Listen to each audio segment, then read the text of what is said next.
Hello everyone, this is Kartikeya. Welcome to my channel Rimcart. Today let us learn about the evolution of life in Prince Siddhartha. The Buddha, also known as Siddhartha Gautama or Buddha Shakyamuni, was a philosopher, mendicant, meditator, spiritual teacher, and religious leader who lived in ancient India. He is revered as the founder of the world religion of Buddhism and worshipped by most Buddhist schools as who had transcended karma and escaped the cycle of birth and rebirth. He taught for around 45 years and built a large following, both monastic and lay.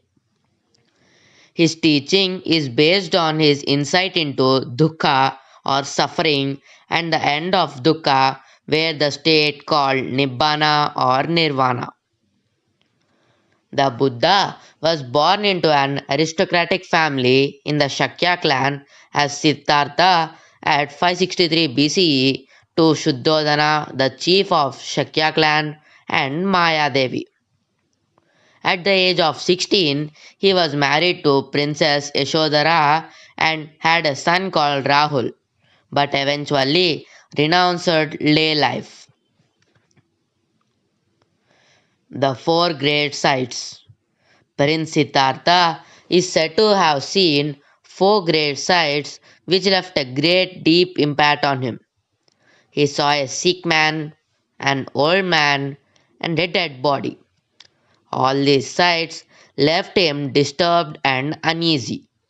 He then saw an ascetic who seemed equanimous in the face of misery, sorrow, and pain that surrounded him.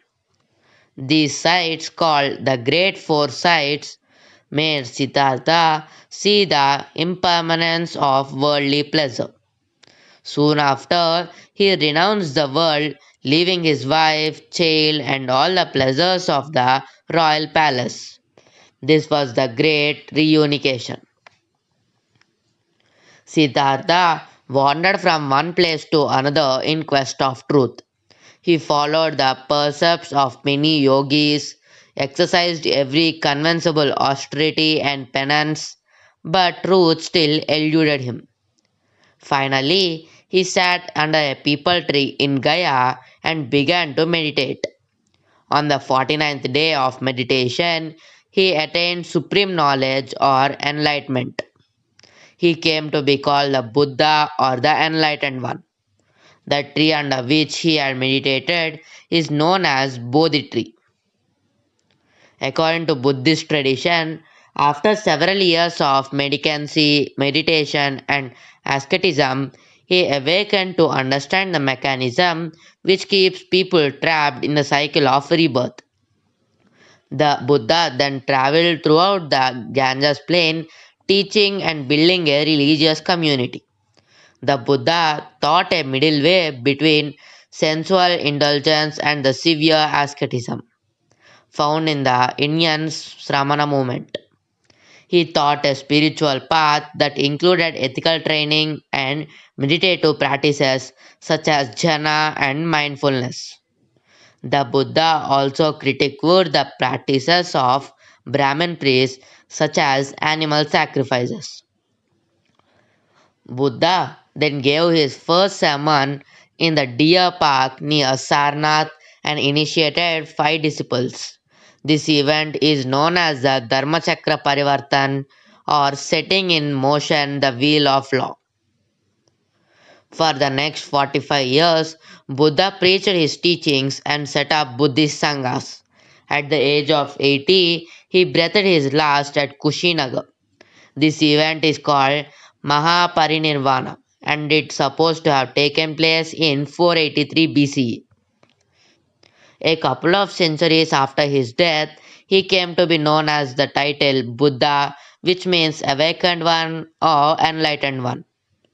Gautama's teachings were compiled by the Buddhist community into suttas, which contain his discourses and the Vinaya, his codes for monastic practice. These were passed down in Middle Indo Aryan dialects through an oral tradition.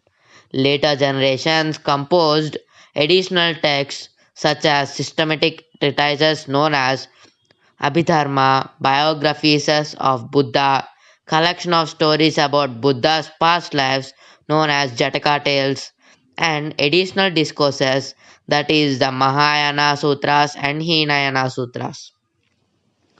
Teachings of Buddha. The Four Noble Truths and the Eightfold Path form the nucleus of Buddha's teachings. The Four Noble Truths are the truth of pain, the truth of origin of pain, the truth of end of pain, and the truth of elimination of desire. The Eightfold Path. Buddha was neither in favor of extreme austerity in religion nor extreme enjoyment of worldly life. He advocated a middle path or Majjhima Marga that could be followed by the householders. His noble Eightfold Path was the middle path.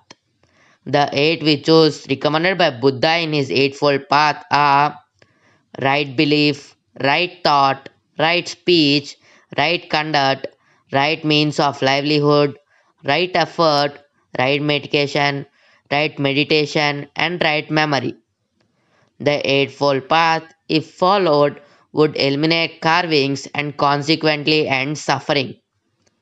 Thus, Buddha's teachings stressed on observance of moralities such as non-violence, non-lying, non-stealing, and abandonment of luxury, slander, hankering for wealth, animal sacrifice, and similar other practices. Buddha also negated the divine character of Vedas and did not recognize the existence of God. The secret of being happy is accepting where you are in life and making the most of it every day. By Buddha. Thanks for watching. Please like, share, and subscribe, and hit the bell icon for more new updates. Meet you in the next video.